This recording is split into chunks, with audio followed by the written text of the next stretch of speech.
Welcome to the Investors Podcast. I'm your host, Stig Brodersen, and I'm excited to welcome back Guy Spier to the show. Guy, thanks for taking the time out of your busy schedule to speak with me and the TIP community here today. Well, Stig, your excitement is only exceeded by my excitement. I'm super excited to come back on your show. It's been a long time. And for the listener, I just want you to know that I just took a while to read through Stig's notes that he took. And he's got the most extraordinary set of notes.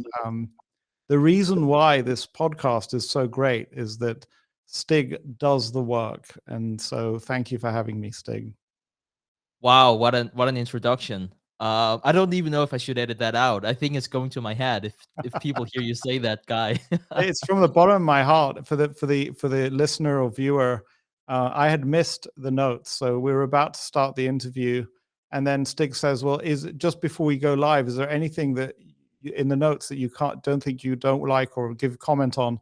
And then I didn't realize that there were questions there, so we just took 5 minutes. Stig probably made himself a coffee, and I'm just really impressed. So Wow. it's just genuine and from the bottom of my heart, and so don't cut it out.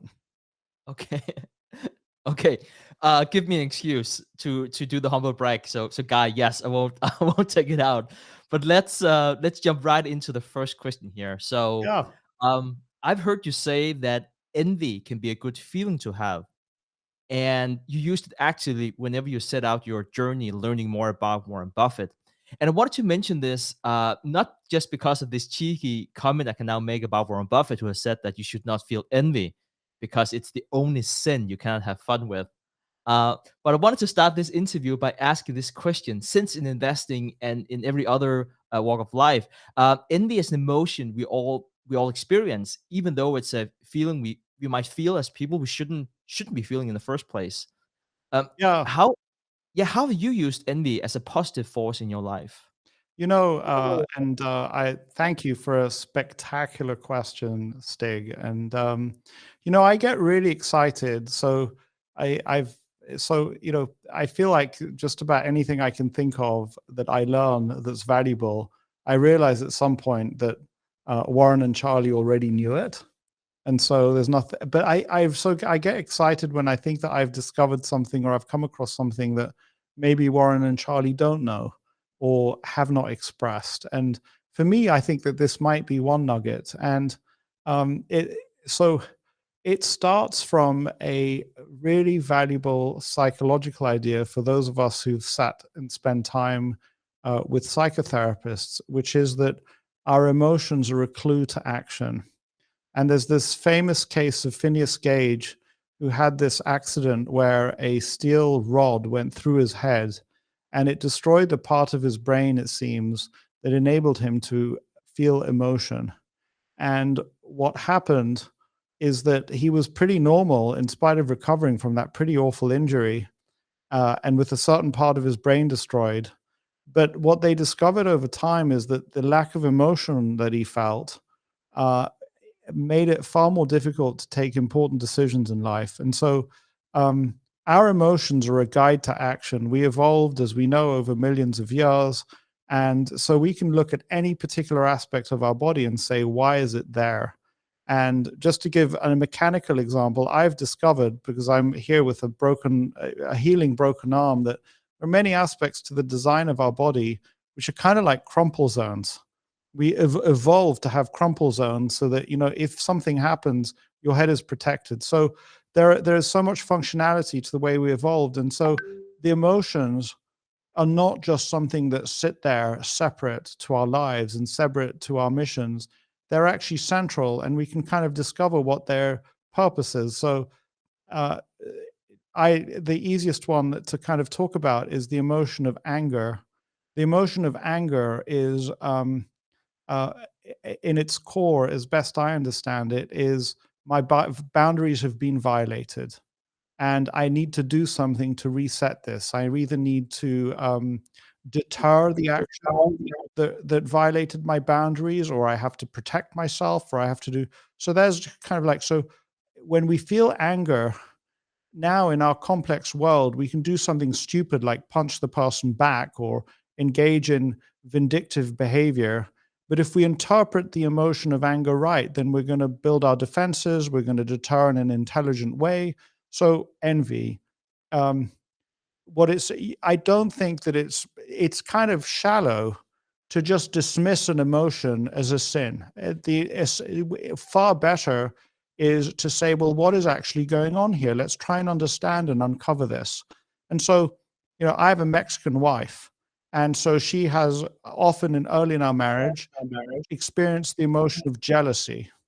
And jealousy is far easier to understand in terms of people. It's like, that's the person I intend to mate with, or I am mating with, and I don't want your genes mixing up and muddying the waters. I just want my genes and this person's genes to mix. Very, very protective emotion. Um, and I can't claim, and I certainly am not a qualified psychologist, but if I try and unpick the emotion of envy for myself, the emotion of envy says that person has something that I deserve to have in my life. That I don't think that we feel the emotion of envy for something that is unreachable. I don't think that the people who come into the presence of the Queen, or people who come into the presence of Ronaldinho or another soccer player, they feel envy because the skills are just so great and are so unattainable. You feel awe. You feel awe to be in their presence. But if you're Djokovic and you're playing Roger Federer, or you see Federer, now Djokovic might feel envy for Federer. Why? Because he knows he has the capacity for the greatness that Federer has. And so it seems to me that what we need to do with envy, now if you take the Djokovic Federer rivalry, what does Djokovic do with that envy? Now, if he does what the ice skating woman did, I'm not going to remember the name. She went and stabbed her rival, Nancy Kerrigan. She went and stabbed Nancy Kerrigan. That is a terrible misdirection of the emotion of envy. But the emotion really that says, wow, I'm feeling this envy actually because I am a genuine rival to this person, and I need to go to work on maybe making that a reality. I think that is a very useful use of envy. The point being that if we take our envy and sweep it under the rug, we're not going to get the benefit. As we all know, there's no point going to our angry spouse or an angry child and say, you're angry, but you shouldn't feel angry, sweep it under the rug. We're not dealing with it. But if we say, let's take the anger out, let's unpack it, let's understand why you're angry, and let's try and think about what the best way to deal with your anger is. Is it writing a letter of complaint? Is it suing? Is it deciding not to have the person in your life ever again? Similar with envy. And so that, I hope I didn't take too long to explain it. But when you look at it that way, it's just extraordinarily powerful. And I think that what's so exciting about that is that, well, I'll give you just one other idea, Stig, which was just so valuable for me. And I learned it with a meditation and mindfulness coach, in which she said, when you feel these strong emotions, if you say, oh, that's one of the 7 deadly sins, no point doing that. There's no fun in it. We've dismissed it.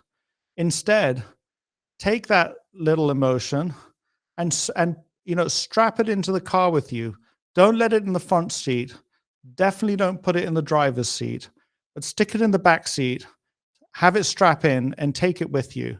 Invite it in and have a conversation with it and see where you go with that emotion. That's where the spice of life is. I think I've almost belabored the point, so I'll stop there, Stig. I hope that's helpful. I think that's very helpful and very insightful. And thank you for sharing, Guy. Um, one thing I always from studying your work and from listening to the interviews with you, it always amazes me how you can turn something that is seemingly bad into something that's good, that helps you grow as a person. Oh, So thank you. that's very kind. I would tell you that when I used to live in Manhattan, I had a place on West 67th Street. And at a time when Barnes and Noble still had stores all over New York City, there was a Barnes and Noble store at the end of my street, and I had made very good friends with the self-help section. And yeah, if I would just take just to do a kind of a part B to that question is, I had the great privilege and opportunity to join a group of students in a lecture that Charlie Munger was giving to the group of students.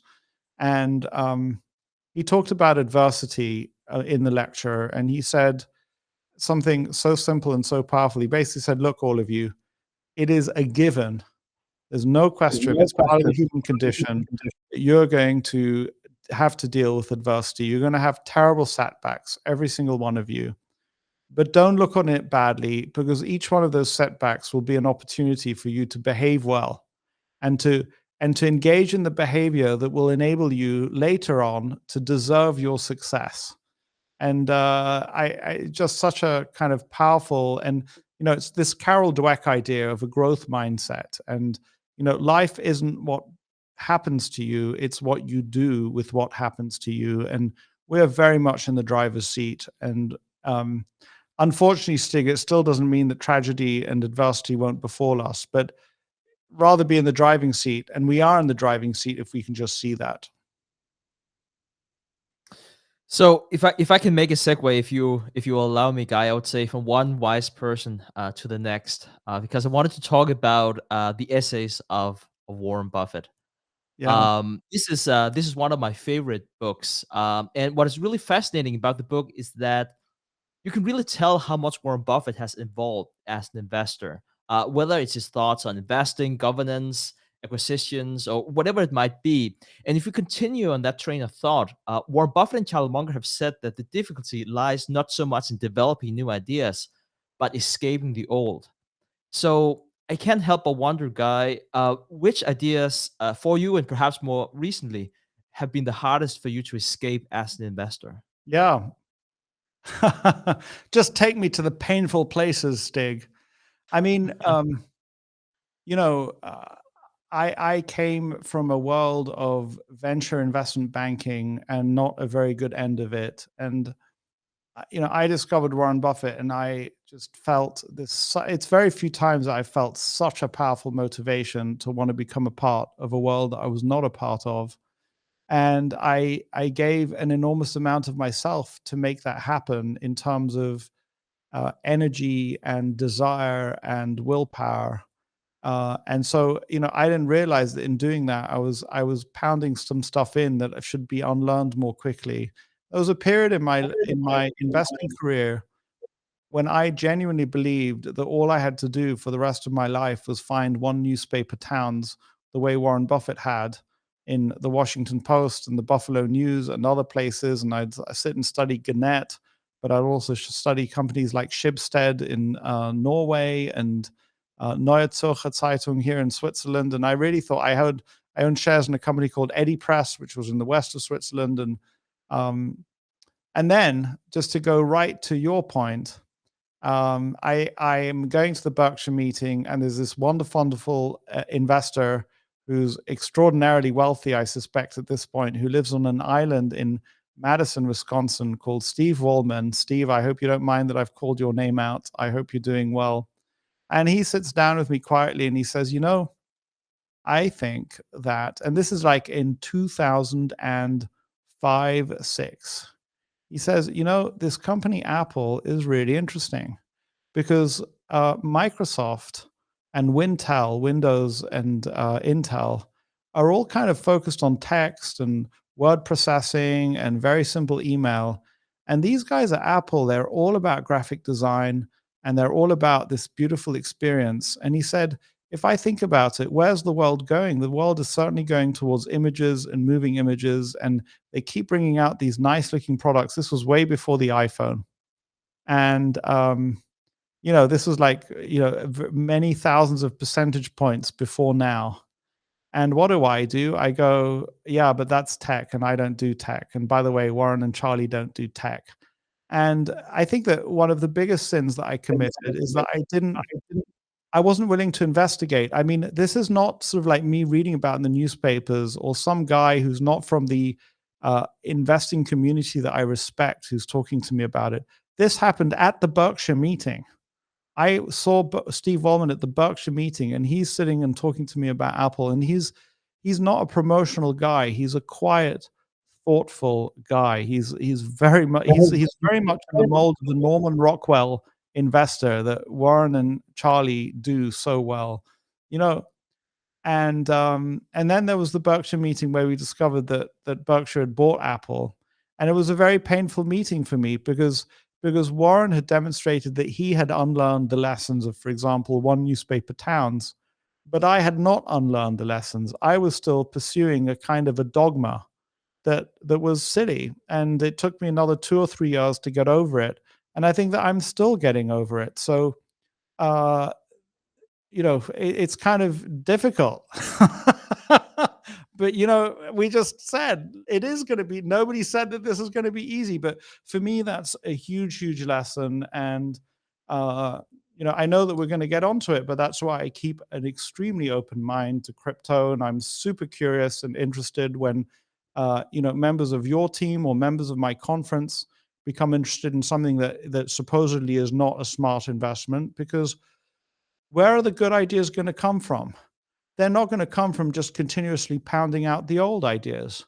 So that was extremely painful for me. I'm still in the process of unlearning those ideas. And when I came to the world of Berkshire Hathaway and quote value investing or intelligent investing, it already had gone through a transition, because there were people like I forget his name, but the Mr. Geiger counter, a very successful investor, but who would only buy net nets.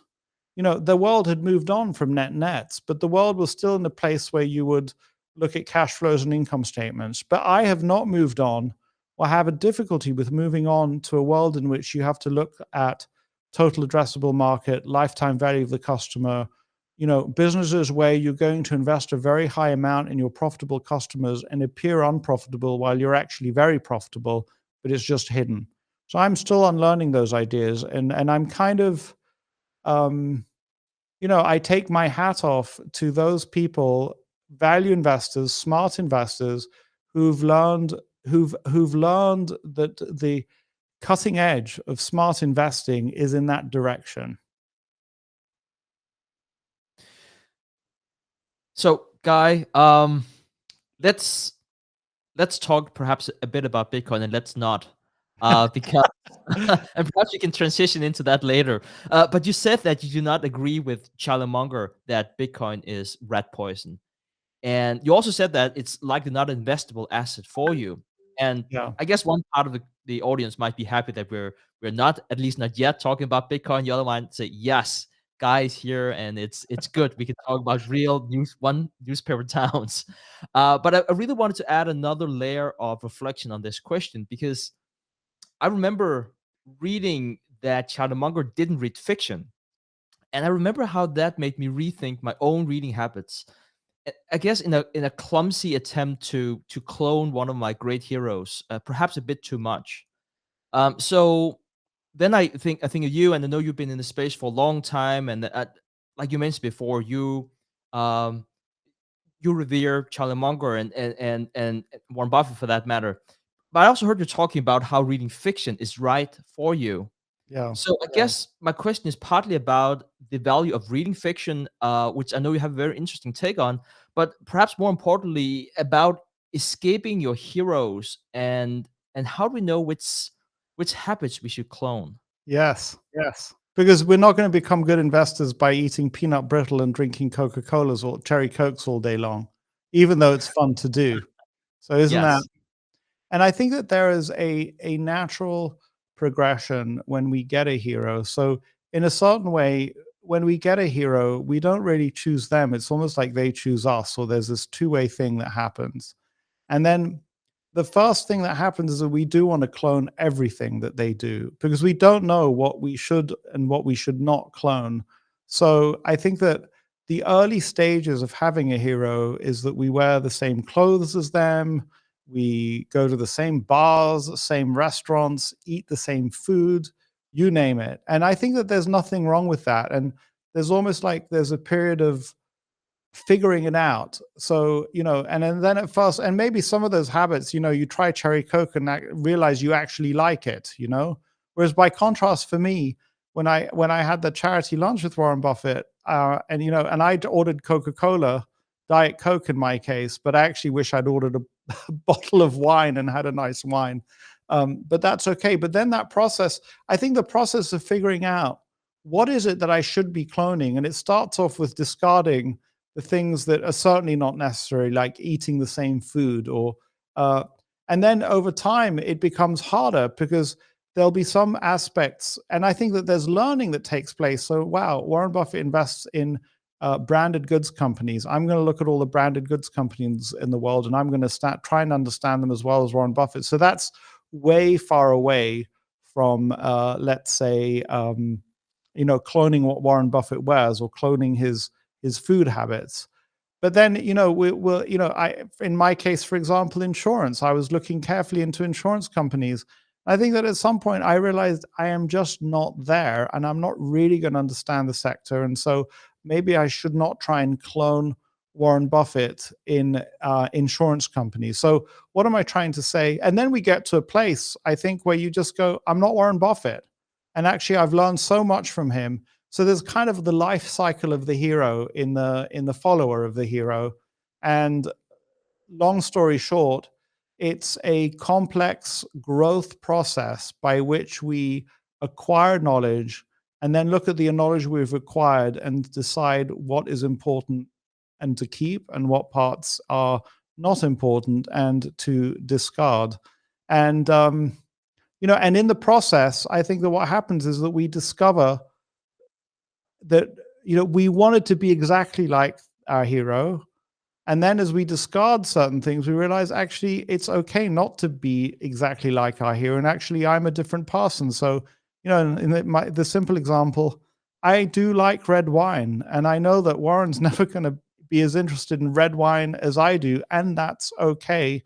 And that doesn't mean that I can't clone him in other ways. And, I really respect the investors who say, yeah, we are huge fans of Warren Buffett, but he really doesn't get the tech space. He really doesn't get cloud computing. And he doesn't realize that the Geico of this generation is XYZ cloud computing company. And yes, it appears to have a high valuation in the same way that when he was buying Geico, it appeared to have a high valuation. And that's okay because I'm kind of discarding that aspect of my hero. I was too slavishly following Warren Buffett to be able to engage in that kind of independence of thought. And so just to come to Charlie Munger and reading, I think again, there's I think that looking inside, there are clues. So what happened to me with Charlie on reading fiction is that irked me. I can't say it really annoyed me. I can't say I lost sleep over it, but I kind of just said that does not sit well with me. Now, I have to say, I think that Charlie's a far more voracious reader than probably pretty much every other person on the planet. And what I heard on the last call with him is that when he was young, he read a lot of fiction. So it's not like he's saying, I've never read fiction and I'm not interested in fiction. He's saying, I've got my fill of fiction. I've gone beyond, I know that when I took up swimming, there was this experience curve. Like every time you double the distance you've swam, you get you get that little bit better. And initially, when you swim a lot and you haven't swum very much, that you got a lot of gains that you can get really quickly. And then the longer, then you go down the experience curve. It's very possible that Charlie Munger says, I've read so much fiction that I just don't think there are a lot of gains I can get from it. And that's what I think he's saying. And I think that the reason why it irked me in part is because I just don't, there are many fiction books that I have just not read. And I've actually decided that I don't want to end my life if not to positively am I, but I don't want to get to the end of my life and not have read certain works of fiction, certain classics, which I set myself the task to read. For all I know, Charlie's read all of those. I decided I'm not going to die without having read War and Peace. I'm not going to die without having read David Copperfield, which is what I'm reading right now. I'm not going to die without having read The Magic Mountain. And I would say that each one of those books has, and I'm going through them very slowly, has given me an enormous amount. I don't know how helpful I've been, Stig. I think you've been immensely helpful. So, Guy, one thing we talked about before we started the recording And it seems like so many conversations are going in that direction these days. But I was talking about crypto Yeah. and some of the struggles of having people like Charlie Munger who have been, I guess, even more vocal than Warren Buffett about his dislike for that. And it was something I shared with you that it's been challenging for Preston and me, and still is to some extent, making that shift. And I don't know if we're making a shift. I don't necessarily think they're mutually exclusive, but a lot of people do see it as being mutually exclusive. If you do hold Bitcoin, you can't be a value investor, and vice versa. And one of the things to throw it over to you was that you said that you have these the conferences, the Value X, and you said that a lot of people are talking about it. So I can't help but ask you, Guy, how do you think about it? Yeah. And what about the community that you surround yourself with? Yeah. What's being said? I think that I would be missing out on one of the biggest benefits of my Value X community if I did not pay attention to those members of the community who are talking about cryptocurrencies and Bitcoin. And I'm going to name three names that may not be famous, but they're big names for me because they've taught me so much. And they're all members of my community. One is a guy called Chris Detweiler, and another guy is called Vitaly Rubstein, and the third one is called Ninad Shinde. And we've had group calls on crypto, and one of the earlier calls was simply what is crypto, and then there've been subsequent calls which is kind of different strategies around crypto. Um, these are some of the smartest members of my community, of our community. And they're all value investors, and they're all intelligent investors, and they're all thoughtful people. And, I think you've heard me say it, but I feel like I want to say it with emphasis. One of the dumbest things in the world would be to take somebody that I know is smart and not listen to them. And one of the dumbest things in the world would be to say, uh, I'm not going to listen to them because I disagree with them. I have my preconceived idea, or I have my idea about what this thing is, and therefore their opinion doesn't have any validity. And it would be utterly destructive to say they no longer have, quote, a home in our community of intelligent investors. So, uh, and I don't want to. So now let's just go to the other end of it. Let's just sit for a second with Charlie Munger and Rat Poison Squared, and let's talk about, I don't know, one example would be the California gold rush. Imagine that you and I, Stig, are members of the same family, and we have, I don't know, some very successful farm or other traditional business that one might have had around the California gold rush. And vast numbers of our family are running off because they want to find gold in the gold rush. And let's just imagine that we're in our 80s and 90s and we have great grandchildren. I don't think it's irrational to say the gold rush is rat poison squared.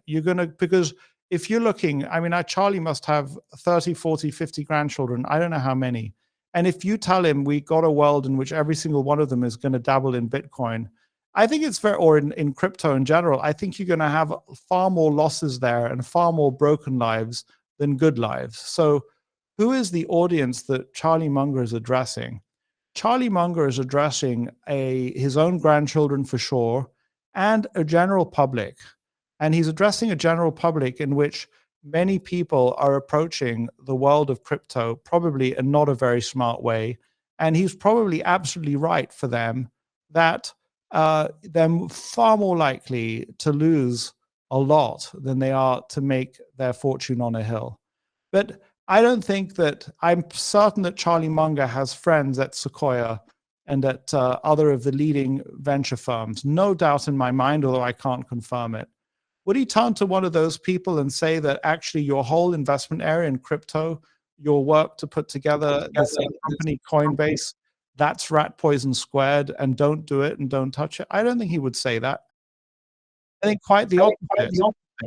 And so let's just remember the people in my community talking about crypto are not, meme chasers. They are very, very smart, thoughtful people. They understand that many, many games are rigged. They understand that the job of the poker player more than anything else is to certain way play in the right table. And the world of crypto is throwing up, so many tables to play at. And maybe there's only 1% of those tables that are worth playing at. But I think that the people that I know are very likely to find their place at those tables. And so it's completely consistent, I think, to say that Charlie Munger is right. For the vast majority of his audience, it is rat poison squared. But that for the people in my community, it's not rat poison squared. It's an amazingly interesting place to learn and look. And actually, I would go one step further. I think it's Balaji Srinivasan. I hope I'm saying his name right. He just goes by the name of Balaji. And I've listened to podcasts with him around Bitcoin. It is Web 3.0. It is utterly revolutionary what crypto does. And so, so Charlie Munger's not wrong, but you and I think that and others would be very stupid not to pay close attention. So, Guy, continuing this discussion about heroes. Yeah. You don't want to stay on Bitcoin and Oh, I feel like for the audience, I feel like it's a sensitive issue for you. Because it's kind of dividing people, and I want to try once more. I hope it doesn't make you too uncomfortable, oh, Stig.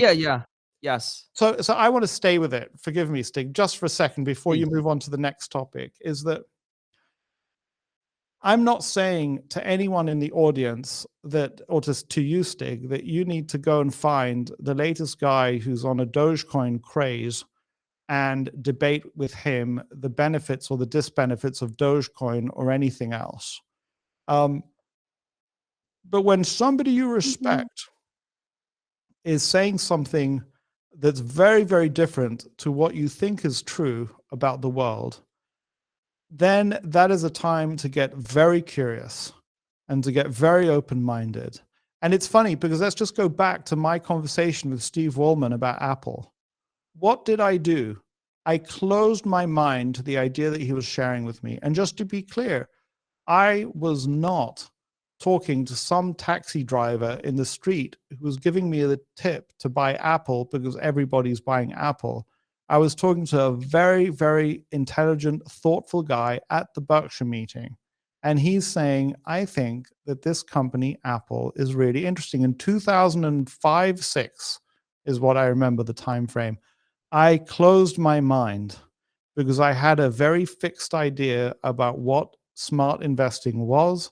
And I just said, yeah, but I don't do tech. So now we fast forward to today. And in a similar way, let's just name a name that you know well, a guy that I respect enormously for many reasons. Your partner, Preston Pish, says Bitcoin. What do? Do I close my mind and say, this guy has gone off the deep end? Or do I say, this is not some guy, some taxi driver, forgive me, all taxi drivers, because now I'm maligning taxi drivers. He's somebody who's friends with Stig Brodersen. He's somebody who's interviewed some of the smartest people in the world. He has flown helicopters for the US military. He has led groups of people. He is a thoughtful, smart guy. What I need to do is drop my blinkers and pay attention. And I urge the audience to do that. And that does not mean that Preston and I tomorrow are going to see eye to eye and agree on everything about Bitcoin. But he is seeing a slice of reality that I am not seeing. And I need to get super curious to understand what he is seeing. And it shouldn't divide a community of intelligent investors. We should get super curious and interested in why we're seeing things from different angles. I hope that was helpful. Yeah, I think that was very helpful. And you are right, Guy. It is a sensitive topic for me and for the community in so many ways. Can I stay with Bitcoin and crypto just one bit longer? Because there's a question that was in there, and I'm afraid you'll leave it, and then we won't come back to it. And I'm looking forward to getting on to other topics. But you wrote in there that I've said that for me, crypto is uninvestable. And I had one of our investors who asked me a question about whether he should invest in one big chunk or whether he should divide it up into four smaller chunks and time cost average. And best last time I checked, the evidence shows just put it all in one big chunk. But I said what that evidence does not take into account is the psychology of the investor doing it. And so, how do you define your circle of competence? How do you keep yourself on the straight and narrow? And for different people, it's different things. And I know more than one highly intelligent investors, value investors that I deeply respect, who have said around crypto, I am investing in Coinbase, or I am putting 1% of my fund into Bitcoin. And they're kind of like have a different approach to how they want to assess risk and how they want to evaluate investments. And where I come from is I'm saying to myself, I want to restrict myself to assets that generate some kind of cash return to the investment. And I'm only going to live in that world, and I want to live in that world. So I say, I pay close attention, have enormous respect for the people who are engaging in crypto, but it's not because I think that if I allow myself to do that, there may be many things that are really quite stupid that I will also allow myself to do. So those are kind of the bowling with curtains that I put up for myself. And I don't think I'm inconsistent on the one hand saying crypto is utterly revolutionary. There are people who are doing crypto who are doing very interesting things, but it's not investable for me. And I don't plan to invest anytime soon, in the same way that I'm extraordinarily grateful for all the biotechnology research that takes place, for all the biotech companies that are taken public, for all the stuff that's going on there that I benefit from or people I know benefit from with new drugs and therapeutics, but it's not an investable area for me. And no problem. And I don't think that those people who are heavily engaged in crypto should feel so upset at Charlie Munger that he calls it rat poison squared or that he's not investing in it. In the same way that the guys who are doing biotech are not upset that those of us who want to invest in banking stocks are not looking at biotech. They understand that the world is big and there are plenty of different ways to approach it. Thank you for listening to me, Stig. Back to you. No, I like it, and it was so refreshing. So before we hit record and to have a discussion about it, and I was crying my heart out.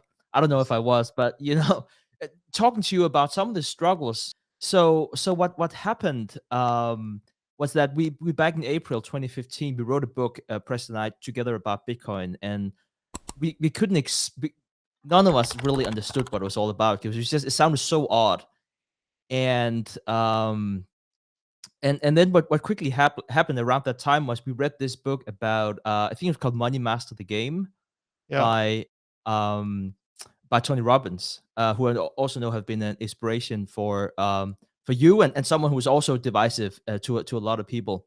Yeah. And he kept on talking about this guy named Ray Dalio, and I'd never heard about the dude. And he kept on talking about how he was like the best investor, who was fantastic, and the way he thought about money was just the all weather portfolio. That's what you needed to do.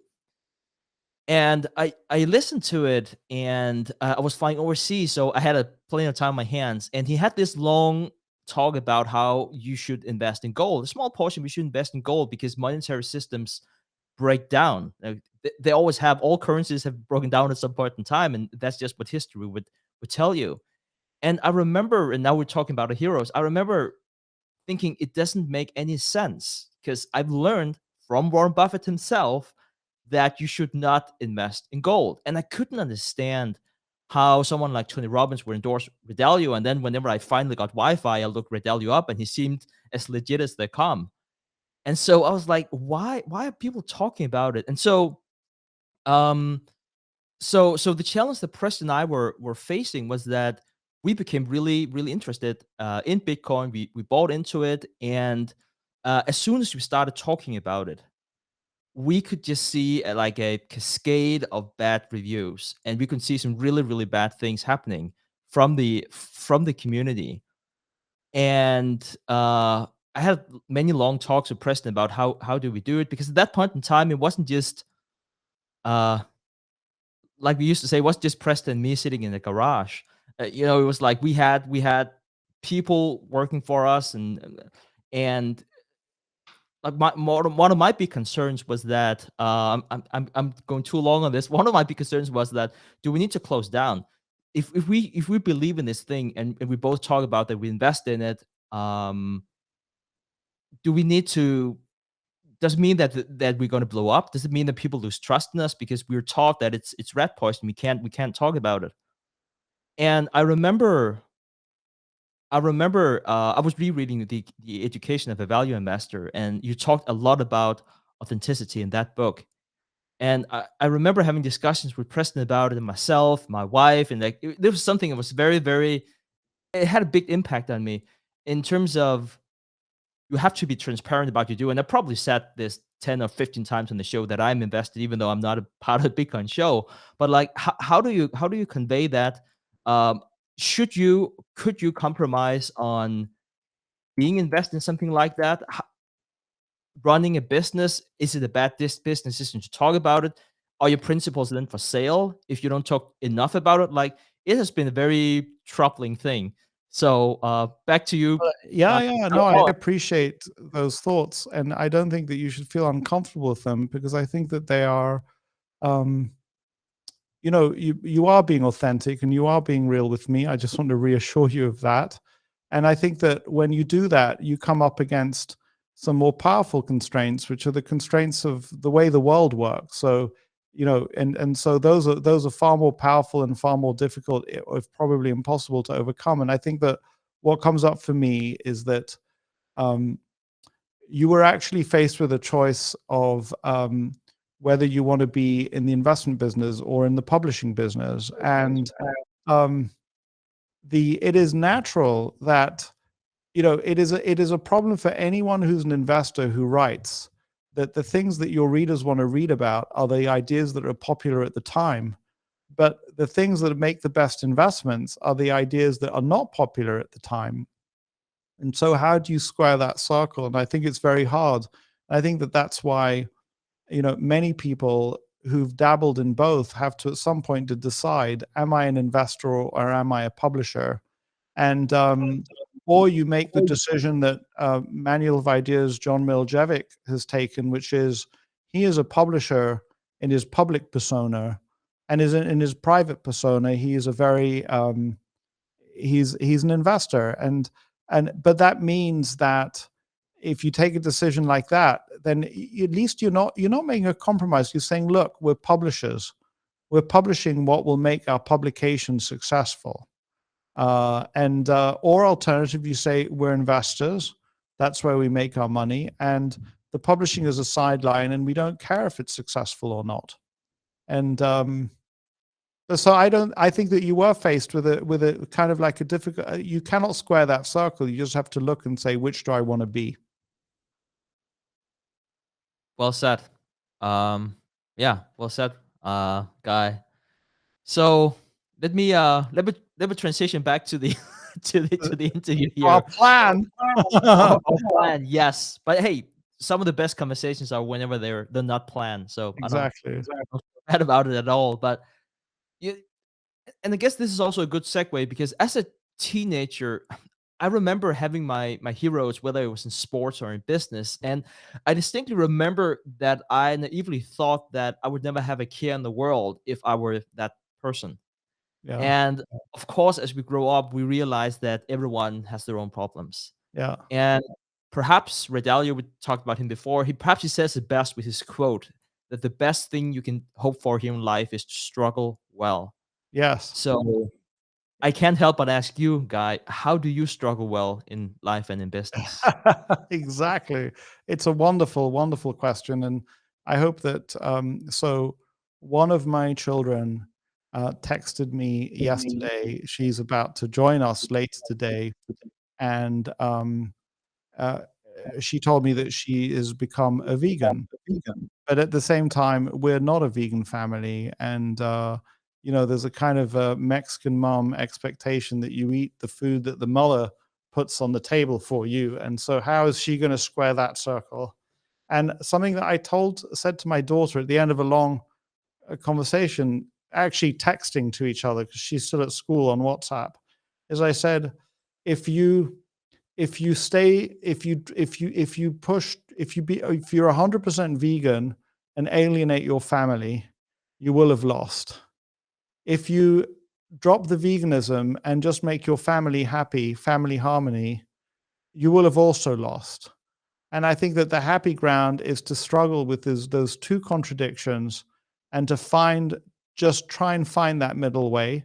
And, I was kind of telling her, let's have the struggle. And then we continued in debates over whether animals are slaughtered in a humane way here in Switzerland. And I kind of came out and said, I actually don't care if I agree with you or disagree with you. I just care that we continue to have the conversation.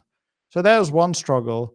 And I would tell you that I've found it very interesting through almost 20 years of marriage to my wife, how I think that the places where we see the world differently are actually the places where we're the strongest, because we have stereo vision, we have two different views of the same thing. And if I occupy one position and my wife occupies another, and now we seek to understand each other, not to move ourselves to the same point, to occupy our two different points, then there's a power in that. And actually, the biggest problems my wife and I faced is when we see things exactly the same way, because then there's no stereo vision. So in my relationship with my children, relationship with my wife, so in my family, I think that struggle is a key part. And what came up for me with my daughter as well in this conversation is there's this famous story in the Old Testament that Jacob struggles with the angel. And in a certain way, it's a metaphor for life. If you're not struggling, you're not alive. And if you're not straight, in this case, the angel, or maybe a messenger or a representative of God or something like that. And so I just think first of all, it's a reassurance, because many people want to give the impression of effortless success, or once you succeed, there is no struggle. And I think that, to reassure the listeners of this program, myself, if you're in a struggle, you're probably doing the right thing. That's where you should be. And that's where you get stronger, and that's where your best life is lived. I think that, just to me, myself, um, early on, I struggled a lot with, sort of like pure absolute numbers as a measure of success, whether it's return numbers or assets under management or measures of net worth. And I think that, again, the answer was not to sweep it under the rug, and the answer was not to make it into an idol and worship it, but to struggle with that, to be able to bring up in conversation when people say, well, do you want to grow? And instead of saying, no, I don't want to grow, or yes, I do want to grow, say, well, I struggle with that because I see I'm trying to dissect what's going on with me. I want to grow partly because I'm a narcissist, but partly because I think my business is subscale. So that process of figuring out the truth is not something that happens because we have a dream one night. It happens because we struggle. Today, I struggle with something different, which is kind of scary, is that, if you're under the age of 48, somebody, I think it was David Perel, I've been reading, he's a wonderful internet presence. He said that if you're under 48, then you're a second billionaire. In terms of the number of seconds you have left in your life, based on your life expectancy, you're a second billionaire. And I'm not a second billionaire. And so one of the things that I struggle with is, how do I make the most of my time left on the planet, which is probably less than half of my full lifespan, which is a scary thought. And another thing that I struggle with, I think there's no chance that I will die the richest person on the planet, and there's no chance that I will die with the person with the highest rate of return on the planet. And those are stupid things to aim for, because, the famous expression, this rich man died, and how much money did he leave behind? Well, he left all of it behind, is the answer. But I think that what really excites me is this concept of social capital. A big financial balance sheet, but having everybody hate you is a terrible outcome. Even a big financial balance sheet and having the world be neutral to you is a terrible outcome. I'd like to get through the next 20, 30 years of my life having many institutions and individuals who count feel like I've been a positive presence in the world. And that means, paying my taxes, making sure that the companies that I invest in pay their taxes, investing in the communities around us. Interestingly, Stig, I now get less inspired by businesses that earn super high returns than by businesses that reinvest many of those returns such that they don't look like they're making any money. And that was one of the reasons why I think so many of us missed Apple. There's that famous, not Apple, sorry, Amazon. There's that famous comment, a video clip that's been replayed many times where Steve Ballmer says, well, at some point, Amazon's got to make money. Well, what Steve Ballmer didn't realize is that Amazon was actually very, very profitable in many of its businesses, but they were reinvesting in massive ways and all sorts of things. So for the first time, and I'm embarrassed, Stig, that it's the first time for me, I am, there's employee directed donations taking place at our small investment firm, meaning this is not Guy Spier wakes up one day and thinks that XYZ is a good place to give money. And it's not a group decision. It's going to each individual employee and saying, you have access to a certain part of our charitable donation budget, and it's your exclusive decision where it goes. Why? Because I want them they will invest or they will make those donations that is company money that's going out to institutions that they care about in their communities, and then they become people in their communities who are valued. And then by extension, we're valued. So this idea that, and I guess, it actually comes from, so Klaus Schwab is not just a pretty face running the World Economic Forum. At first, I didn't want to accept what he said, and I was very influenced, Stig, by Milton Friedman. Milton Friedman says, just maximize your profits. The world will take care of everything else. Adam Smith 2.0. And it's a beautiful thought. And the way I translated that was, all I got to do as an investor, and all I have to do as an investor in CEOs, is look for people who try to make the most money within the laws of the country that they're in. I'm obviously not looking for people to break the law, but they just maximize their profits, and the invisible hand takes care of everything else. And the first place I read it was with Klaus Schwab at the WEF, where he said, no, that's not the way business works anymore. Businesses have to be, they have to look, it's stakeholder capitalism. Your shareholders are a stakeholder. Shareholders' capital's got to eat, as Tom Gaynor says. But your employees have to, your communities of your employees, your suppliers, the places of business, all of those places have to benefit, and business has to exercise far more leadership than it has in the past. So those are the places where I struggle, if you like, today. Just going back to your question, which is a question about struggle. But if you're not struggling, you're not alive, So enjoy the struggle. Find the struggle that you like. If you're good at soccer and you love soccer, I've been watching videos of Ronaldinho. Ronaldinho is this, I don't know if you've watched videos of him on YouTube. I have. I mean, what's so beautiful, Stig, about Ronaldinho is he does these moves, and then he's got this look of utter boyish joy on his face as he's looking around his fellow players. So, did you see that? Did I actually do that? It is so awesome to see, and I can't remember where I brought Ronaldinho up, but if you're Ronaldinho, play soccer. If you're Muhammad Ali, box, but find the struggle that's worthy to you. So, Guy, let's shift gears here.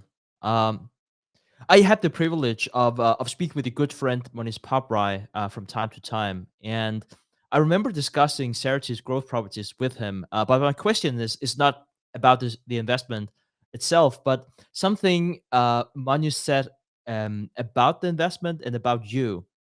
So I'll present the quote here. And so I'm trying to be more like Guy. And the number one skill to be a great investor is extreme patience. If you can derive tremendous pleasure from watching paint dry, you'll be a very wealthy man.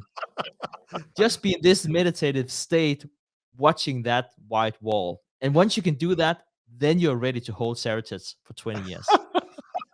So, it's amazing what what Monish can say. But I thought a lot about that. Not just because I'm invested myself and with the volatility of Seritage, but what it really led me to was the more profound thing to me, at least, which was how much are you wired to be extremely patient, and how much, if anything, is self-taught when it comes to patience. Nature or nurture, man? It's the eternal question. Well, obviously, I very much appreciate when anybody compliments me, and I think that he paid me a very nice compliment, and I appreciate it very much because we all appreciate being complimented. So thank you, Monish. Um, Monish is a very different personality to my father, but people who have run successful businesses, I think, have a bias to action. You have to have a bias to action. If you don't have a bias to action, your business will most likely die. So, Monish, who's been unlike me, who's had at least one very successful business before he became an investor, has had a more significant challenge in terms of investing because the very thing, the bias to action that you have in an operating business is one of the things you absolutely don't want when you have an investment business, or if you're thinking about the world the way Charlie and Warren think about the world. But it's not a problem for Monish because he's completely and utterly up to the task. I just to take a second for Monish and describes things that I see about Monish that maybe are not obvious is that I've never seen anybody who has a more powerful empirical sense, meaning that there's somebody that we were trying to get to recently, and we happen to know that this person wasn't opening their emails. And so that's somebody who's kind of shying away from reality. They don't want to deal with whatever messages those emails have. And then you have, and so some people, reality is there, but they just don't want to see it. They're in denial of one form or another, or they may not be in denial. They just are not engaging with the reality that's in front of them. And what I've experienced with Monish time and again is that when he experiences ideas that are opposed to what he's doing, opposed to his fervently held beliefs, he grasps them. There's this quick and aggressive uh, avarice for knowledge and avarice for reality. And then when he sees a fact about the world or a fact about himself, he jumps on it. And so what you see there is Monish realizing that he has a bias towards action, and that when it comes to investing, he needs to expunge that bias for action. And that fact, he does not ignore that fact. It does not sit as an unopened email. It's opened and it's been digested. And you see that it's been digested because he's talking to you about it. And so, in a certain way, he's pounding that lesson in for himself. When it comes to me, I think that in that regard, I am extremely fortunate. In many ways, I am not the ideal mindset for an investor. And the reason why I say that is that I have strong emotions, and strong emotions around investing, far stronger than they would have to be really, really good. And that's no problem. I am happy to deal with that and happy to have my own makeup. But we're far better when we recognize that. So that is a place, and I don't think that I'm anywhere near as interested in games of chance as Warren and Charlie have been in their lives. And I think that actually still, if I were to just play more bridge, I would become better as an investor. Bridge is this fascinating combination of knowledge and chance that I don't play enough of. But I have a very natural bias towards inaction. I have a very natural bias towards inaction because I have a slightly academic mindset, and I love, perusing things and thinking about things, and I like reading, um, and then also because I have maybe ADHD. I'm personally disorganized, and so it's hard for me to get to action. There's a book that was written, or at least it was an essay title. It's hard to change the world if you can't find your keys, and that kind of describes me pretty well. And I feel very lucky because I've got a group of people around me who help me with all of those things.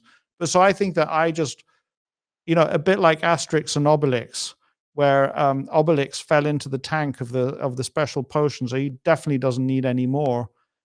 In that narrow sense of having a strong bias towards inaction, it's kind of like just I fell into the pot of inaction in my life.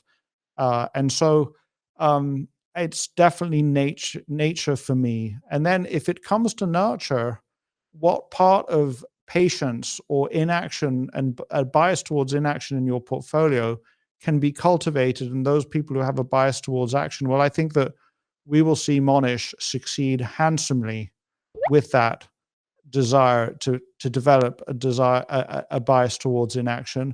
And I think that it's this strange thing in human psychology that once you truly acknowledge that you have a bias or an issue, or that there's something that is about you that is not part of what you want it to be, then a problem well defined is a problem half solved.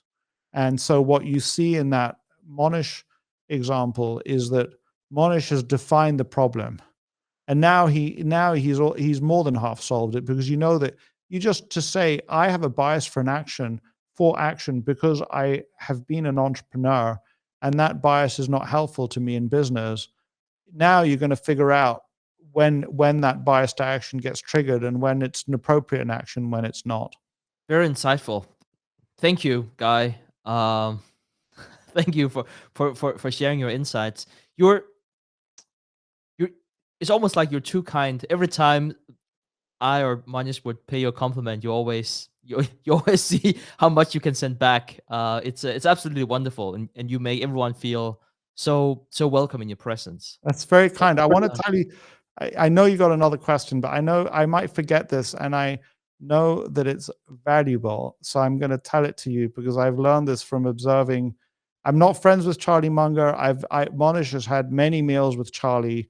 I'm deeply envious of Monish for having those meals. Unfortunately, and I think that the right way to play out that envy is to, I can certainly, Charlie Munger is not available to me, but there will probably be other Charlie Mungers in my life that I can cultivate a relationship with them. I deserve to have relationships like that, and I will find them. But in observing Monish's close relationship with Charlie Munger, when Charlie Munger decides that you're his friend and Monish is his friend, he builds you up. And one of the most wonderful gifts we can give our friends is a sense of confidence that they're okay and they're doing okay in the world and they're making intelligent choices. And I've seen Charlie do that, not just with Monish, but with a couple of other people that he and I know in common. What's my point to you?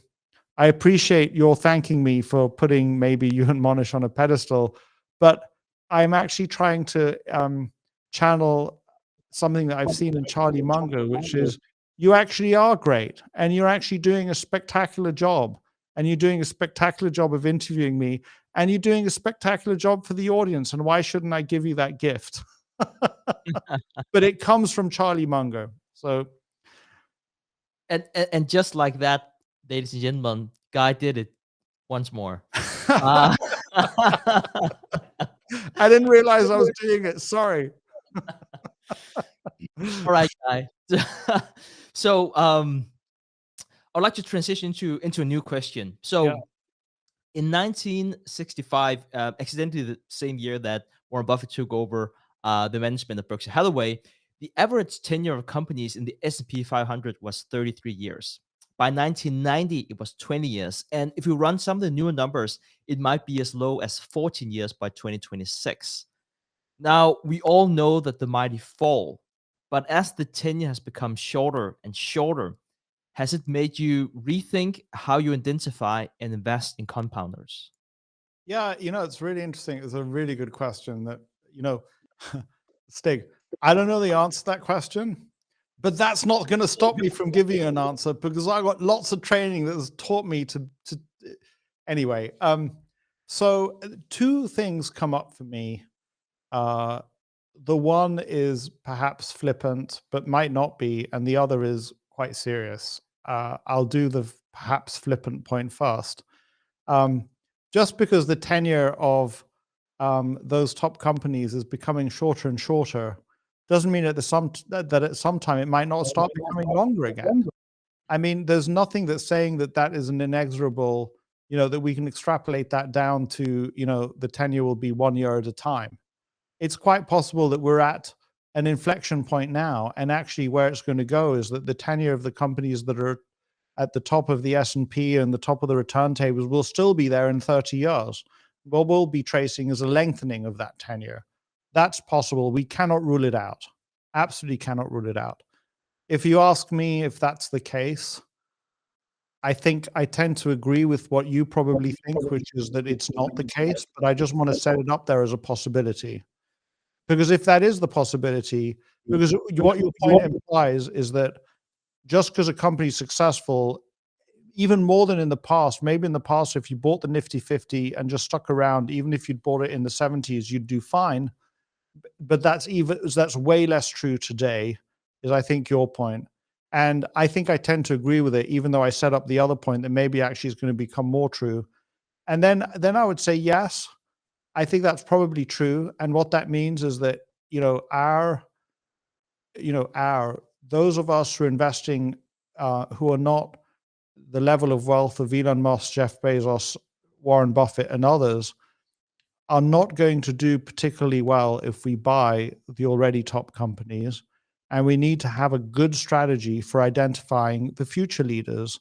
And it actually puts it's kind of like screaming at us in the face. What that statement of yours says to me is, Guy, if all you're doing is looking at the leaders in the S&P or other kinds of leaders, you've already missed the boat more than ever before, more than in the Nifty 50 times or other times. And you got to start finding those future champions that have not been uncovered by the world, that have a good chance of displacing the current companies.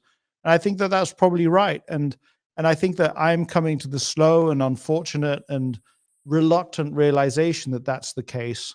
And so a project that we have going on here is, and it comes from partly from and some talks that I've heard from some incredible investors that I will refer to you because they should come on your show.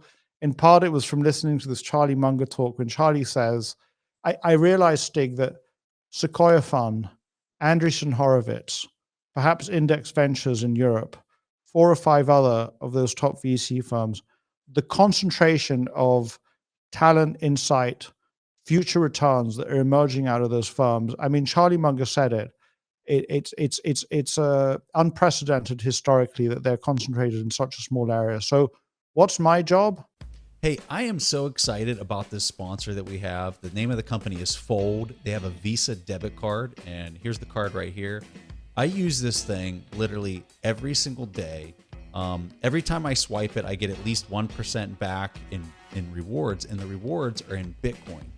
And some of the rewards go as high as 100%. There's even a full Bitcoin that you can win. After you swipe the card, you spin this little wheel on their app, and then it produces the reward. But the lowest reward you'll get is a 1% reward.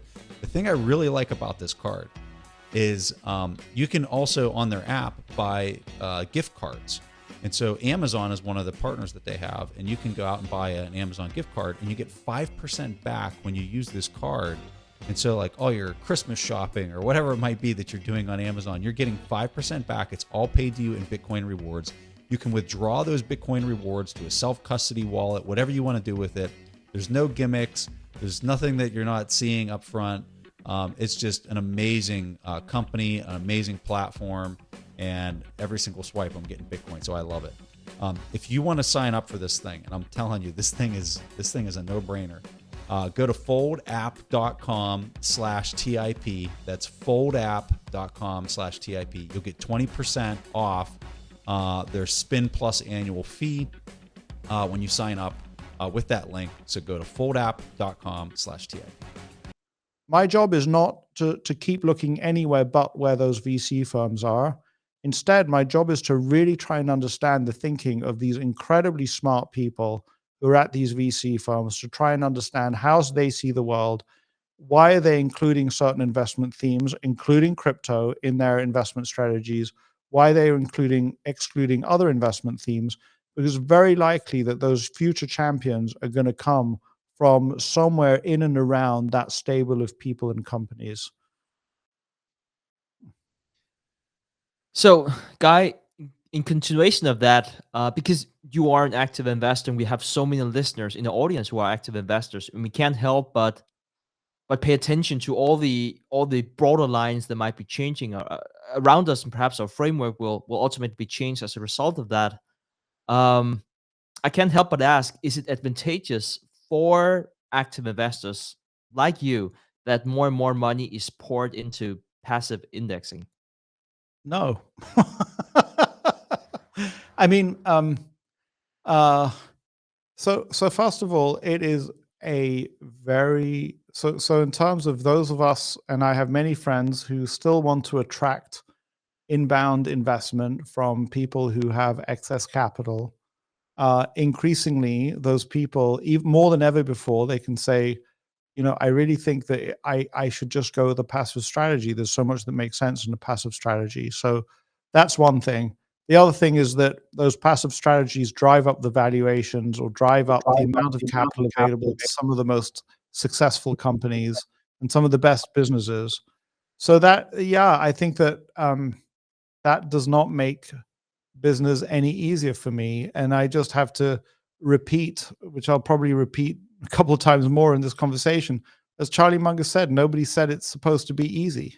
And I don't think that, ideally we want everybody hating equities and we want money flowing to anywhere but equities. Instead, we have the opposite. And um, if I had something that I knew how to do better, or if I could identify better places to invest money, then I would certainly be figuring that out. But I still think that the place where we're most protected from future inflation or current inflation, the place where we're most likely to grow our wealth over the long term is to be committed to equities. And guess what? All the passive funds and all the people investing in passive funds have figured, or passive equity funds have figured that out as well. And I guess maybe another thing to say is it just shouldn't be surprising if you figured something out that's intelligent. Why do you expect the rest of the world not to figure it out? Of course, they're going to figure it out, but what it does say is, I mean, so going back to Ronaldinho for a second, um, what I find so fascinating, and I'd really not tuned into it, is how these guys who are just so amazing with their ball skills, they do it by doing the unexpected. It's always the unexpected. And so how do you practice the unexpected? You have a range of moves, and they seem to have an endless range of moves that create the unexpected for the defenders who are trying to beat them. And in this very difficult world, we're looking for the unexpected. We're looking for the unusual. And I think that in spite of all the money coming from index funds and all the commitment to equities and all the high valuations, if you study hard enough and you're persistent enough, eventually you'll find something unusual. I love the idea that Eskimos, apparently, I don't speak any Eskimo languages, have 30 words for the name of snow, because you have dry snow, wet snow, cold snow, driven snow, snow that's packed. And I don't know, there's probably very few words for the name of snow in English. And so to the untrained eye, snow just looks like snow. To the Eskimo eye, snow comes in very, very different forms. And so same with investing. Even if you look at high quality businesses, the more you look at them, every now and then you're going to find anomalies. And it's those anomalies that you want to check out on. And hopefully every now and then the anomaly is going to generate an investable idea. And I have a suspicion that most of the time today, given the environment, the investable ideas, the good investment ideas, are going to look very expensive to the untrained eye. And it's only the person who's done the work to understand that actually they're very cheap. And that is not easy work to do. And inevitably, every now and then, a SoftBank is going to say that WeWork is very cheap, but it actually and it's got many ways to grow and to multiply their investors' capital. Is going to turn out to be a dud, So I think something that somebody said, I don't remember who it was, but it was very compelling to me, was the idea that, and here's a different way of looking at the kind of like dyed in the wool value investors praying at the church of Warren and Charlie, is that those of us who pray at the church of Warren and Charlie are looking for something that's a 95% bet. But actually it was Ninad Shinde I'm gonna interview him for my little mini podcast over here. Nenad, he said actually none of these things that he was talking about, he's a participant in Value X, are 95% bets, but they're all 70% bets, and 70% is pretty damn good. And stop expecting 95%. If you expect 90%, 5% likelihood of success, you're narrowing your universe down too much. And 70% bets is still not kind of venture capital only 1 in 20 work out. It means that more than 1 in 2 works out, but not 9 out of 10. And actually, if you have more than 1 in 2 and they work out hugely, you're still going to do extraordinarily well.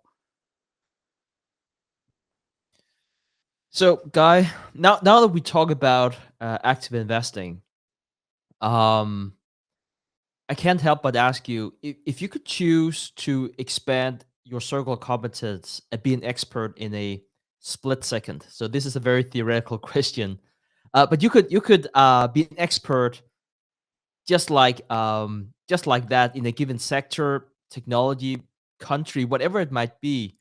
Where would you add to your circle of competence? Yeah. Very easy for me to answer that, Stig. I'd like to have talked to and understood the business models of every single one of Sequoia's, Andreessen Horowitz, Index Ventures, and NFX, James Curry's investment firm. I would have wanted to have looked through and understood all of those. And I think that, I have a friend who's a Google engineer who doesn't have that experience, but I think that he has a deep insight into many of those companies' investments. And so that is where I'd want to expand my area of knowledge. And I think that to the extent that you haven't, I urge you, Stig, and Preston, I actually bet that you have many times, but anybody who hasn't, find your way to University Avenue in Palo Alto.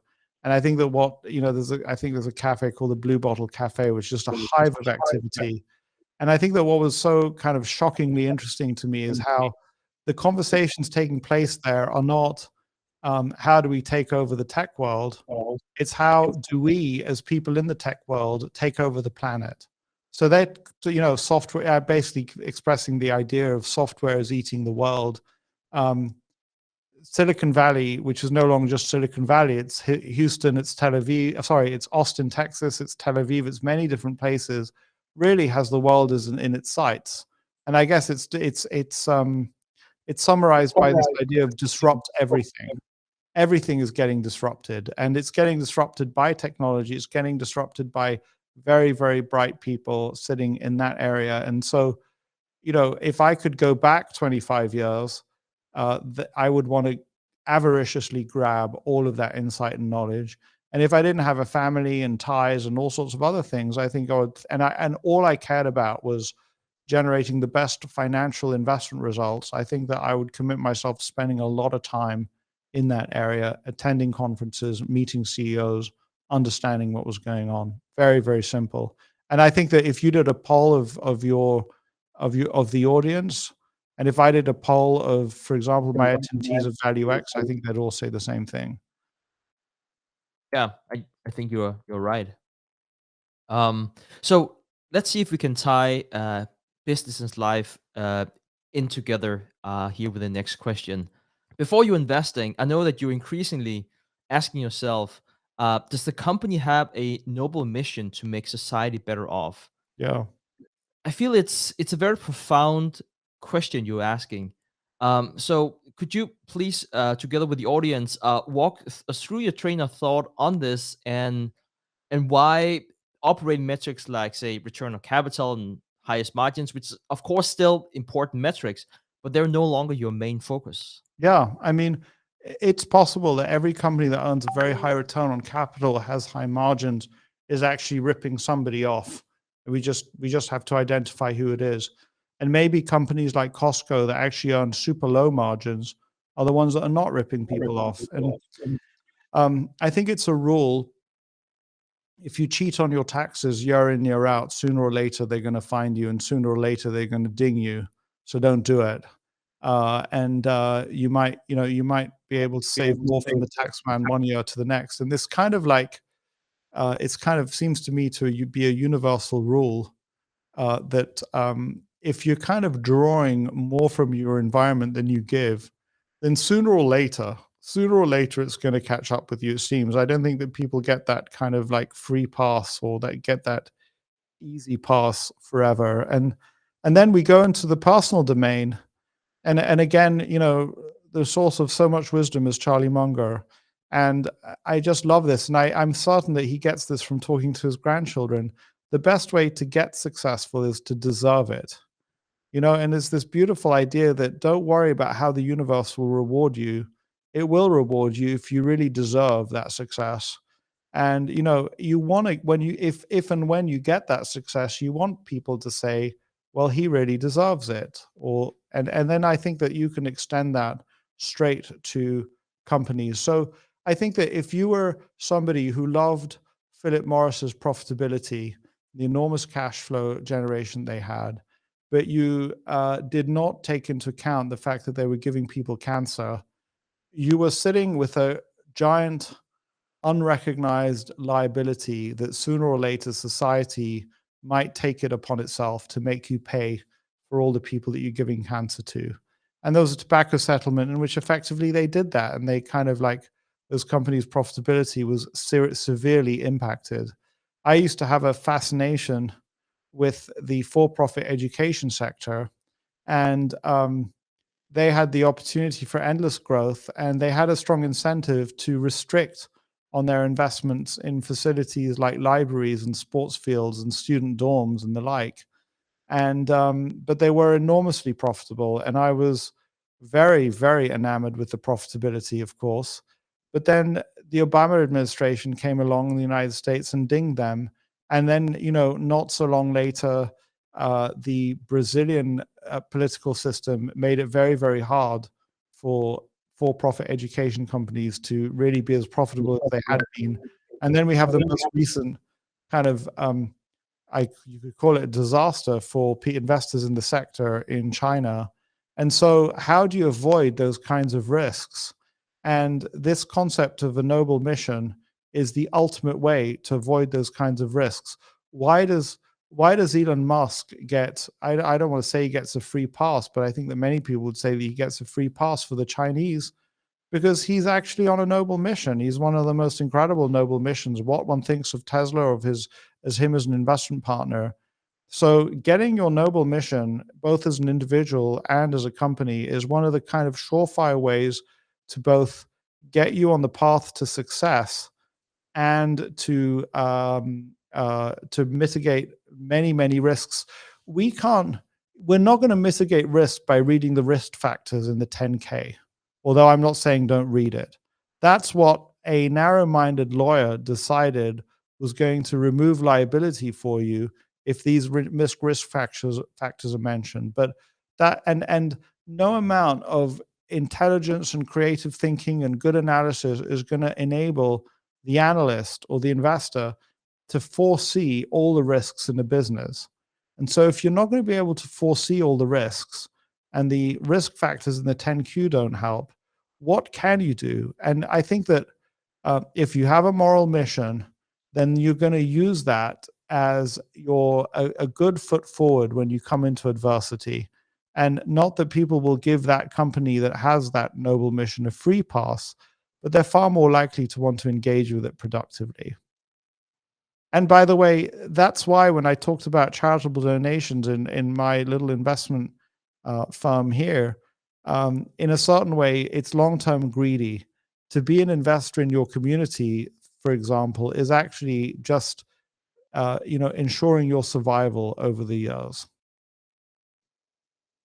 So let me just get back to one of the things you said there about deserving success. I think it's very insightful. One of the things I remember reading from Warren Buffett whenever I was younger was, how do you get a good spouse, which is something I think a lot of young men are interested in. And the advice was pretty simple: be a good spouse. And it might sound silly because it's so simple, but it's so profound in all walks of life to think like that. I've been married 11 years, and of course, whenever my wife and I have disagreements, it's never my fault. It's always her Of fault. But course. of course, you know how this guy I and just want to tell you, what's your wife's name, Stig? Sophie. Sophie, if you listen to this, I just want you to know, in any dispute with Stig, I'm on your side.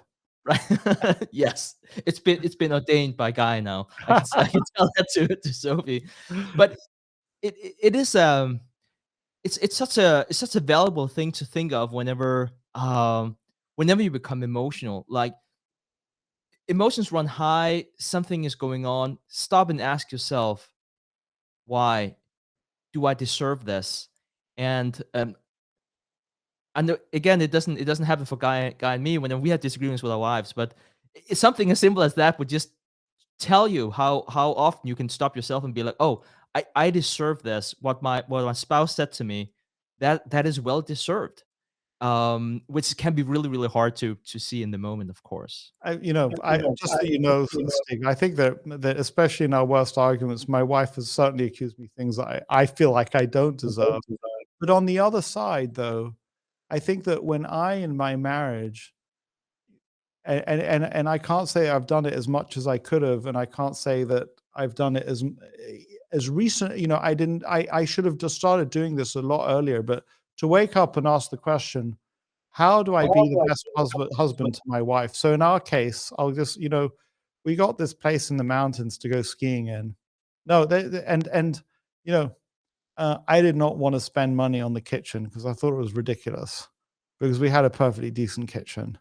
And then, I kind of like, somewhere those thoughts of Charlie Munger percolated in. How do I be a good husband? She wants a good kitchen. If you can afford it, give her a good kitchen, and sort of like, and then I discovered that by looking to see what my wife wanted and finding a way to get it to her, made me a lot happier, and made my marriage a lot happier. So that idea of, how do I make it so that my wife feels like I'm a good husband? What does she want? One of the big things my wife wants is just show up on time for dinner and be attentive to the children. It's pretty basic, but and you think that she should be able to take that for granted, and you think that I should give that for granted. But in my case, that actually takes a little bit of thoughtfulness and positive effort. But yeah, I don't know. If your worst arguments are anything like my worst arguments, I don't think that I deserve every single thing that my wife, every single epithet that my wife has hurled at me, for sure. So No, who knows? If I run into Laurie, I would make sure to tell her to side with you in return, she's, turn the favor. yeah, there's this lovely thought that I don't know where it comes from, or I can't remember where it comes from. And I don't know if it's, I do think it was describing Mexican women, but you can probably extend it to all women, that that they give you more of what you give them. So, if you give them your physical love, they give you children. If they give you your emotional love, they create a spiritual home for you. If you give them a home, they give you friends and family. There's kind of a multiplier effect there that is, I think true of what so many women do. And it's kind of like, and I said this, nothing I'm saying to you, I haven't said to my wife. I feel slightly ashamed that I was a person who did not understand that I just needed to give her more resources with which to create a beautiful life around us. And I'm extraordinarily grateful to her. I feel very lucky to be married to her. Laurie, if you're listening to this, I love you. She Oh, likes hearing that. yeah, I can understand why. And there's this wonderful quote, and I know this interview had been like highlights of quotes.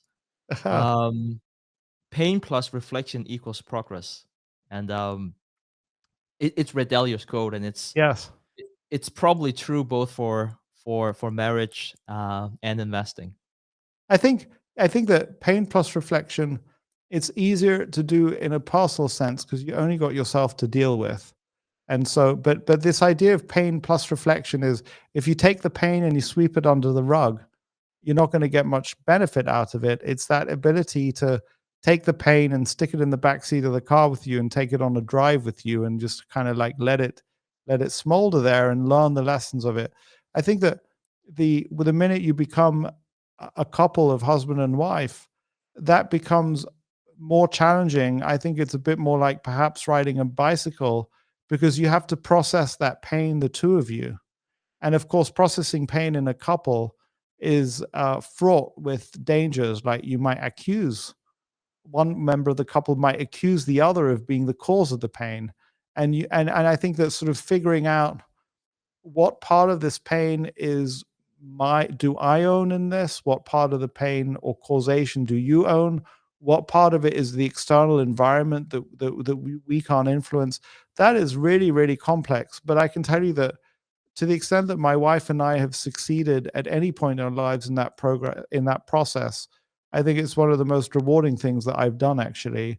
And I would tell you, Stig, with teenage children, that process, and we have three, it becomes ever so more complicated, because you got so many more personalities to deal with who are in different places and thinking different things. So, Guy, speaking with you on and off this interview, reading your book and watching you on different platforms, you come across as so authentic and so genuine. Um, which I think is very hard for a lot of us to make ourselves vulnerable the same way. Um, I remember speaking with Jesse Isler years back, and also on this show. And Jesse Isler, he made he created an airline and founded it and sold it to Buffett. But I don't know if he might be even slightly more famous for being married to Sarah Blakely today. A wonderful person, and so is his wife. And I asked him about a piece of advice he would give to his 20-year-old self. And right, he said, it's very simple. Make yourself vulnerable. That was the best piece of advice he could give. So, and I know it's I know it's a big question to ask you here, Guy.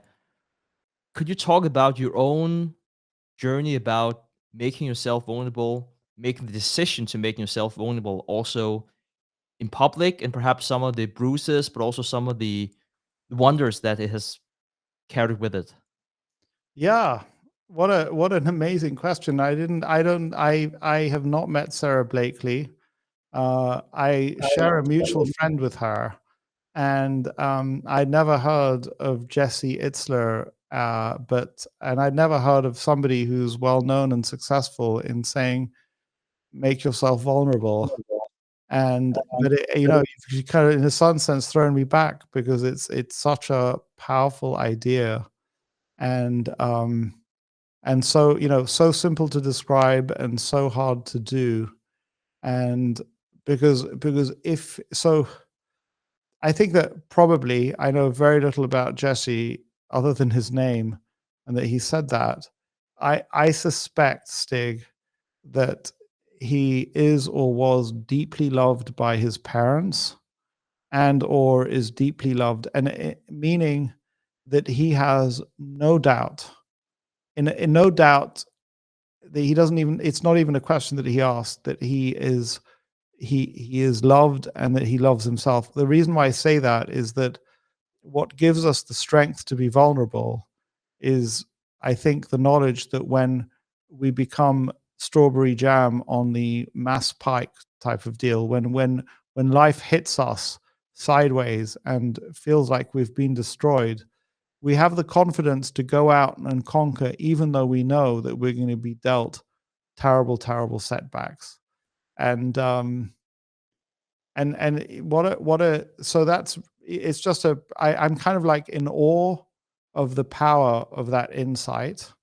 And then I ask myself, so I'm going to go better to how I've dealt with vulnerability, how I got to make myself more vulnerable, and maybe some learnings from that. And you've really kind of stumped me in a certain way, stumped in a good way, because you've just thrown this. It's kind of a new thought to me that shouldn't be that new to me. As you were talking, what came up for me was Brene Brown. And she has talked a lot about, I think, the power of vulnerability. And in my case, it starts with having somebody who loves you deeply, no matter what. And I think that if many of us, some of us are lucky enough to have gotten that from our parents. And if we didn't get it from our parents, hopefully we had a soccer coach or, maybe now a spouse or a significant other who provides that force for us. If we don't have that, we don't have something to go back to when life splats us in the face. The next thing I think that idea that I go to is when we are, so somebody's listening to this, or I myself say to myself, I need to make myself vulnerable. I think that we need to titrate the vulnerability. So there are many different levels of vulnerable. There is standing out in the snow. There's putting on your skis and just standing in your skis. There's going out in the snow and pointing your skis down the steepest slope in history. All of those are different levels of vulnerability. And they're sitting inside in the warmth and not even putting your skis on. And so, I think that this sort of injunction to be vulnerable and make yourself vulnerable to get success, it's saying get outside and think about putting your skis on. But it's not telling you where to point the skis. It's not telling you whether you should ski the blue slope, the red slope, or the black slope. And so vulnerable is not on or off. And if you're a type that is very scared of making yourself vulnerable, make yourself a little bit vulnerable. And if you're already making yourself vulnerable, check if you're not, you shouldn't make yourself more or less vulnerable. So I think that in many ways, I would tell you, I mean, the opposite perhaps of making yourself vulnerable is sort of like staying in shelter out of fear. And I actually think that there are many aspects of my life, Stig, that actually have been driven by fear. I don't think that's a good thing. I think that fear does not help you get anywhere in life. Fear is a kind of not a helpful emotion. I think that fear is a helpful emotion when there's something to be scared of, you know? So if the avalanche is coming down the hill, then definitely be fearful. If you're walking down a dark alleyway and there's a guy in the corner with a knife, definitely be fearful. But to be chicken little and to be worried that the sky is going to fall on your head when actually it may never fall, that emotion is very unhelpful. And I think that my example perhaps demonstrates that you can live actually quite a fearful life. And when I say fearful, that's been expressed in some very conservative investing, an unwillingness to take huge risks for gain or even small risks for gain. But the answer is that even if you do a little bit right, you can have a pretty damn good life and enjoy a certain amount of success. And I do think that the success that I have had is not because I came out of a place of fear. It's because I came out of a place of being willing to be vulnerable, willing to fail. Um, and then I guess I will just take you to the writing of the first chapter of my book. And so vulnerability comes with this desire of honesty.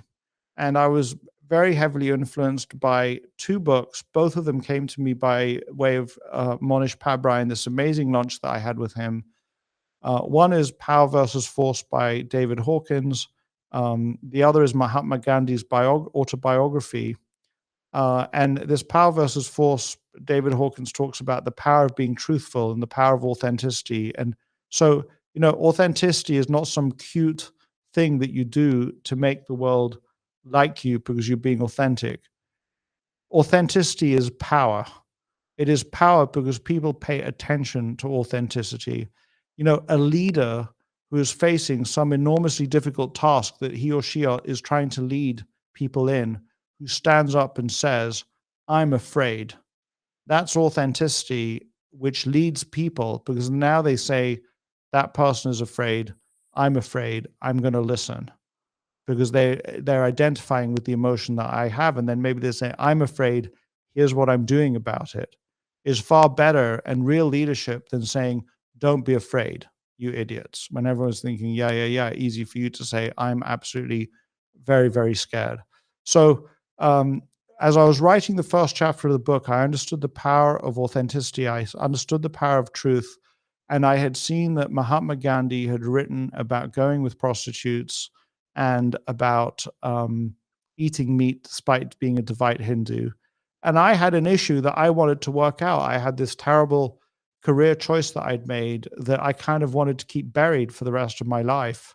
But then there's something that happened I don't, first of all, I had to write about it, but I wrote about it telling myself, I don't know what I'm going to do with this. Maybe I'll just go into my notes. I'll never look at them again. And then I don't know exactly what happened. I discovered that I had within me the courage to put it out there and deal with the consequences. And I think that actually I did something that his 4 Hour Work Week guy, why am I forgetting his name? Tim Ferriss. Yeah, Tim Ferriss has a whole TED talk on fear mapping.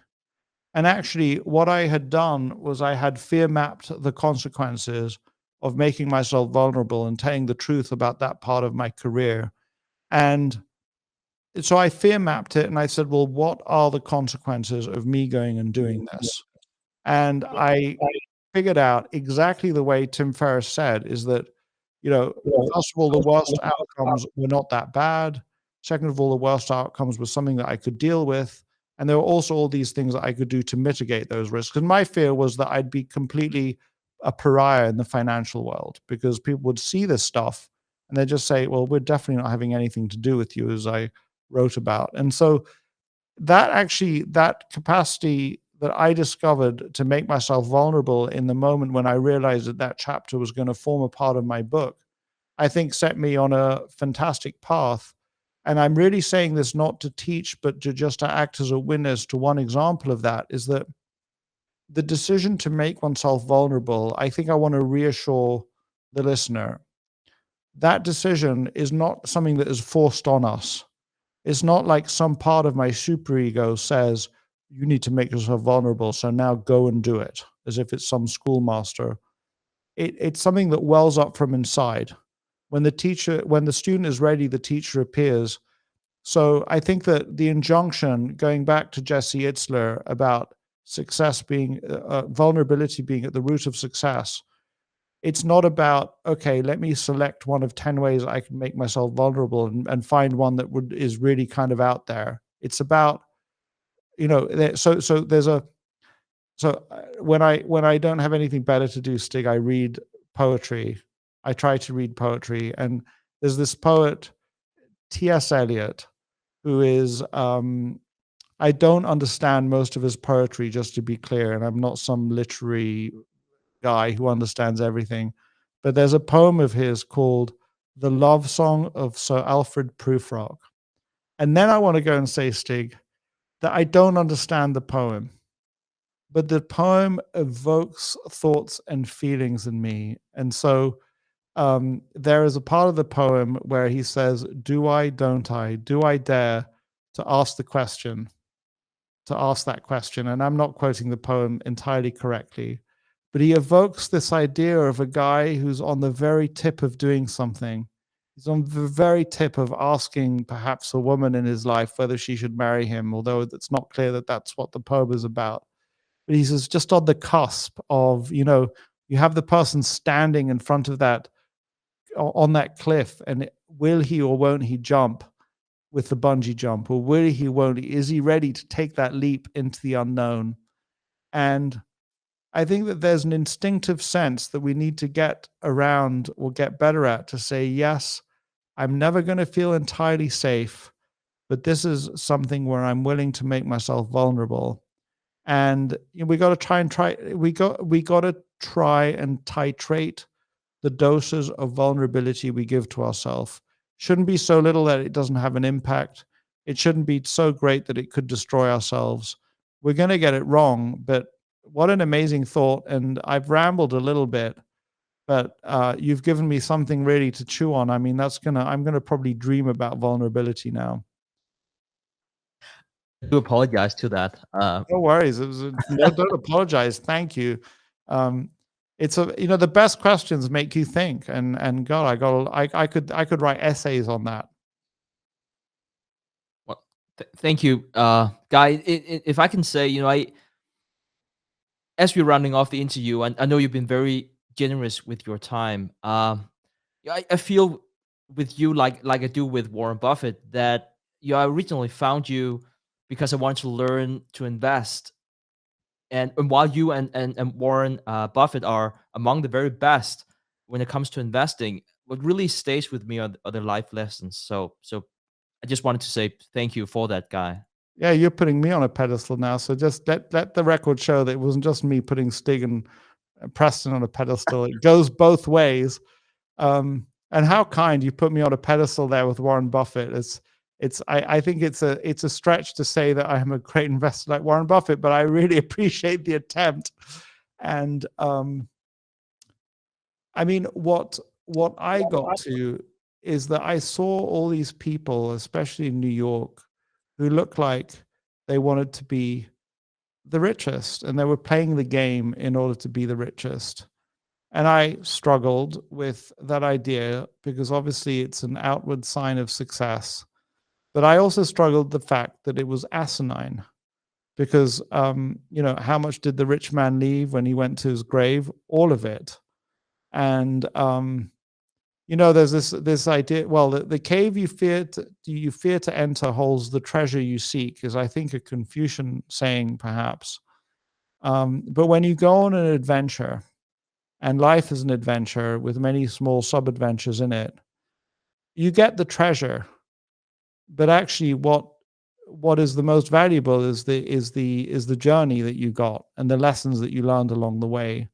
And I'm more than halfway through my life, so in seconds I'm no longer a billionaire and have no chance of being a second billionaire unless Ray Kurzweil and the Singularity University New Health stuff somehow extend our lifespans by another 100 years or 200 years. But I don't believe. I mean, I guess I'm a skeptic that that's going to happen in my lifetime. I know that I've been proven wrong in so many things, and maybe in that as well.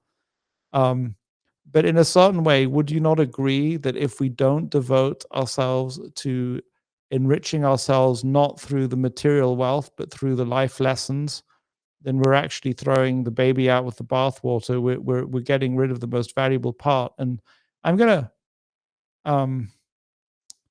I pause because I kind of really want to mention his name, but I'm not going to mention his name. I was in a bachelor party or kind of a bachelor dinner for a guy who at the time was already a billionaire and is now a billionaire many times over. And I found him, he was a friend of a friend. It was in a place in New York City. And I found this person to be an utterly shallow, uninteresting person to be around, not somebody that I would have wanted as a friend. And he was somebody who was extraordinarily focused on just the money. And he just wanted a very, very big number to his name, and he'd figured a way how to do it. And, I felt miserable around him. I really did.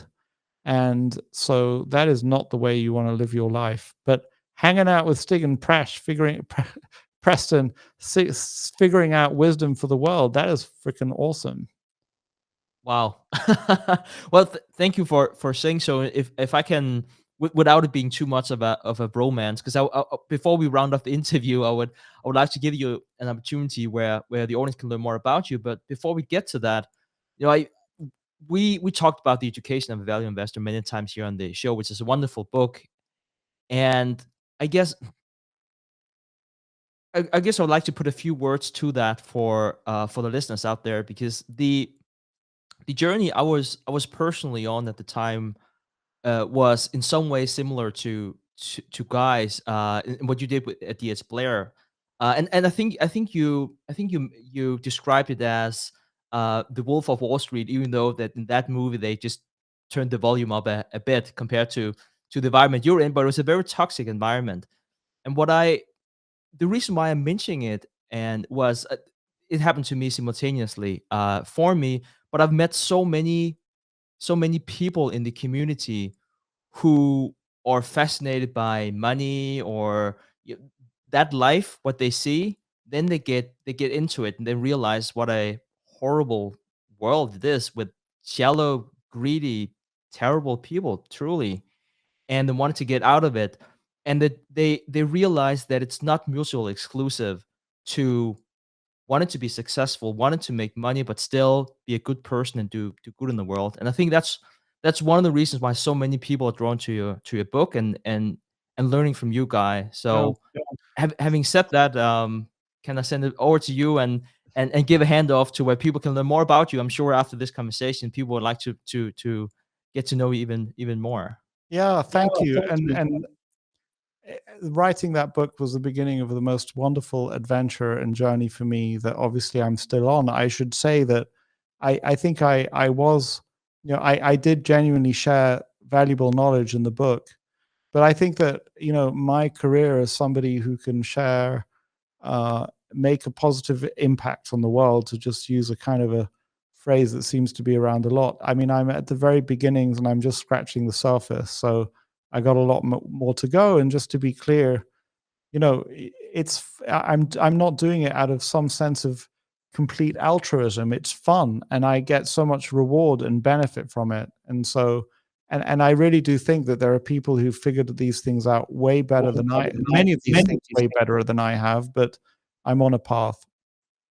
Um, you know, I do like Twitter. I did a course on Twitter. Just a course. I just watched a few videos and learned quite a bit from a guy called Matt Kobach and David Perel on how to use Twitter well. And so you can find me on Twitter, and I do respond. And I love Twitter as a serendipity machine. And what I learned very briefly, Stig, in 1,000 different ways: be authentic, don't use links, don't post too many images, and very aggressively mute or block people who are toxic. So even though the people, just get all of that out, and it's a tiny corner of Twitter that's really wonderful. But G Spier, you're welcome to find me on Twitter. I work quite hard at an email newsletter, again inspired by David Perel, because I think that, and the idea, Stig, that I'm going to pause and express because I think it's so powerful, is if we just browse the internet or hang out on YouTube, we are the product and the algorithm is using us. But the minute we create content of one form or another and put it out there, we can use the algorithm to connect to other people who have our very specific form of crazy. So I write an email newsletter, and I have a podcast, very small podcast. I do it just for fun and just to interview people that I might not be able to otherwise interview, and to kind of shine a spotlight on people I want to shine a spotlight on. It is a fraction of the audience of the Investors Podcast, but it's kind of like a hobby that kind of supports my desire for a rich and fulfilled life. And so you're extremely welcome to find that podcast. I hope you like some of the conversations I've had on it. I would also share that Stig and Preston are incredible interviewers. And I really should tell you that the plan that the research that Stig put into this interview is something that I hope to replicate in some of the future interviews that I do. But if you go to guyspier.com, www.guyspier.com, you can find the podcast, and you can also get the opportunity to subscribe to my newsletter.